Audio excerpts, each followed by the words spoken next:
Okay, guys, so we're starting up again. I hope you guys spent about 5 to 6 minutes going through a magazine, marking it off. If you don't have a magazine, you can always print out random pictures on the internet and mark them off. I find that it's pretty much in any publication or anything that you get that you can, whether it's a calendar to anything else, you'll find that there are compositional decisions that are based off of these ideas. So the next thing we're going to talk about is the rule of thirds. And when people are starting to work with composition, we're very attracted to certain things. And one of the things that they'll tell you about in photography, in architecture, and everything is the rule of thirds. So essentially, the rule of thirds is a grid system that is put over a composition. So if you were to divide the composition, usually these are landscape compositions. They could be portrait as well. You'll find that if you divide them into 9 equal segments, essentially a 3 by 3, that the areas where a lot of the subjects or the interest points occur is on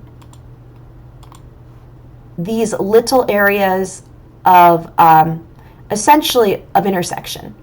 So there are about 1, 2, 3, 4 points of intersection. So let's go ahead and take a look, right? So from a photography perspective, we're looking at this expansive landscape. We have a little bit of this tree in here and a little bit of this. They're part of the foreground. I don't know if they're subjects, but the subject is really placed along these 2 composition points. And you'll see that like the subject takes up pretty much on the 3rd mark. She's sort of right here.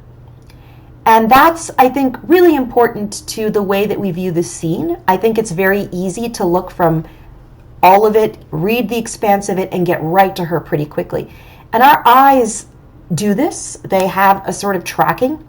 And this is another great example of rule of thirds. Now, I actually think this one's a little bit more successful, but this one also has it on 1 intersection point. I think it would have been more effective if it had it on 2.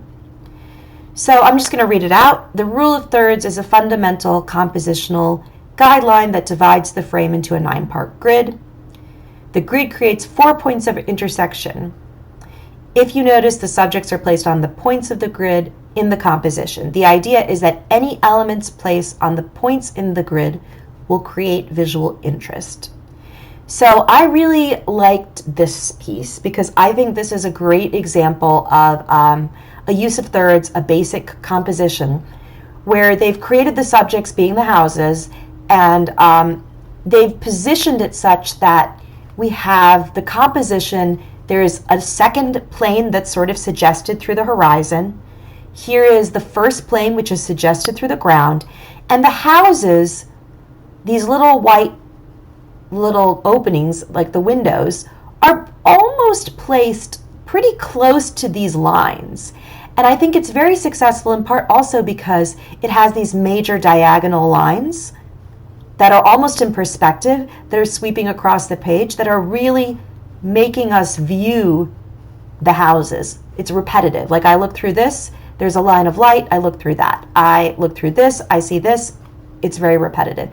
So this is a great example of something that keeps your eye sort of moving, but is actually like it's moving in this little silo. But you could also go off the page, come back, that's okay.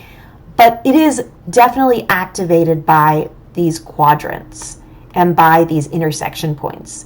So one of the things that you can definitely do is if you take an image, divide it into the rule of thirds.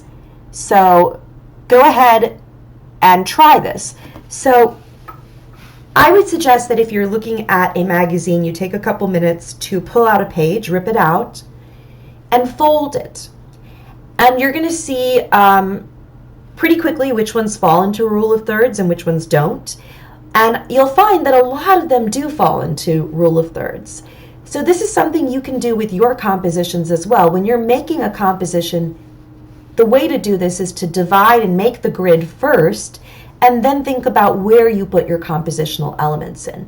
So if somebody's making a still life, They could stop, think about their view, really move things around, and get a lot of control to see if things are hitting these points of activation on your still life view. Often, if you are going to be working with live subjects, live objects, you can ask them to move. So all of these preliminary parts, or if you're looking at a part and you need to see it in a class and you can't move the subject, you can change your view angle so you can be at a slightly different view. So what I would say is stop, take a moment, and look at some images of especially landscape photography. That's going to be a great one to see a lot of rule of thirds, and see if you can find which points are activated and are using rule of thirds and which aren't. And if you've got some questions, if you're like, hey, this doesn't seem to fit or does it, go ahead and send me a message. You can email me and I'll respond to it to let you know if it is. So I'm going to stop there and give you guys a couple minutes to work on that.